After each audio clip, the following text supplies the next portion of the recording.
नमस्कार दोस्तों, हम बात कर रहे हैं गर्मी की। यानी भारतवर्ष में इस बार गर्मी का प्रकोप ज़्यादा ही कुछ नज़र आ रहा है। यानी हम ये कह सकते हैं इन आंकड़ों से, अगर 2019 की हम बात करें तो 48.1 डिग्री सेल्सियस तापमान गया था, और 2022 की करें तो 49 डिग्री तापमान चला गया था। लेकिन अभी हाल के समय में बात करें तो अभी 48.2 डिग्री सेल्सियस पीछे यानी कल परसों गया हैगा। तो यानी कह सकते हैं आने वाले 4 से 5 दिनों में तापमान 50 डिग्री सेल्सियस पार हो सकता है।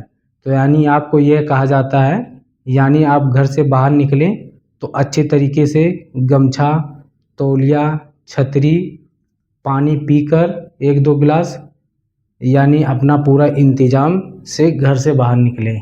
यानी लू के थपेड़े इतनी तेज़ हैं कि आपका सर दर्द, चक्कर आना ये आम बातें हो गई हैं। यानी घर से आप जब भी बाहर निकलें धूप में तो अपने आप को कवर करके निकलें। सरकार द्वारा, प्रशासन द्वारा एक गाइडलाइन दी जा रही है, इसको आप ज़रूर तरीके से समझें और उस पे पालन करें। यानी आपको गर्मी का एहसास सरकार द्वारा दिलाया जा रहा है, तो इस पे आप उसी हिसाब से चले जैसे सरकार राय दे रही है। यानी आपकी जीवन कितना सुरक्षित था आपके परिवार के लिए, सरकार आपको ये सचेत कर रही, तो उसको आपको अच्छी तरीके से समझने की ज़रूरत है कि गर्मी से कैसे बचा जाए, क्या चीज़ खाई जाए, कैसे किस तरीके से गर्मी से संतुलन बनाकर उससे सुरक्षित उससे निकला जाए। तो यानी हम बात कर रहे हैं गर्मी इतनी तेज़ ज़्यादा क्यों पड़ रही है। पड़ने के इसके कई कारण हैं, हम कारणों के पीछे नहीं जाते हैं, हम बचाव के पीछे इस वीडियो में आपको बताते हैं। यानी वीडियो में हमने बता दिया है, घर से बाहर निकलते समय तौलिया, गमछा, छतरी, पानी पीकर, वैसे फल जो ककड़ी हो गया, तरबूजे हो गए, खीरे हो गए, नींबू पानी हो गए, इन चीज़ों का ज़्यादा से ज़्यादा सेवन करें।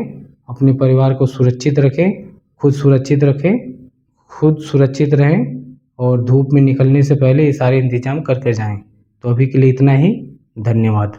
और ये भी कह सकते हैं, अभी आंकड़ा आया था कि दुनिया के 100 शहरों की सूची आई थी, जिसमें भारत के ही वह 100 शहर शामिल हैं। ऐसा दावा किया गया है कि जो भारत के सबसे यानी दुनिया के 100 ऐसे शहर जो सबसे ज़्यादा गर्म हैं वो केवल भारत के ही हैं। यानी आप जान सकते हैं कि भारत में हर जगह ही गर्मी पड़ रही है। तो गर्मी से निजात पाने के लिए ये तरीके आप लोग इस पे फॉलो करें, इसको मानें। सरकार जो गाइडलाइन जारी करती है उसका पालन करें, उसी के हिसाब से चलें। तो यह कह सकते हैं अभी के लिए इतना ही, धन्यवाद।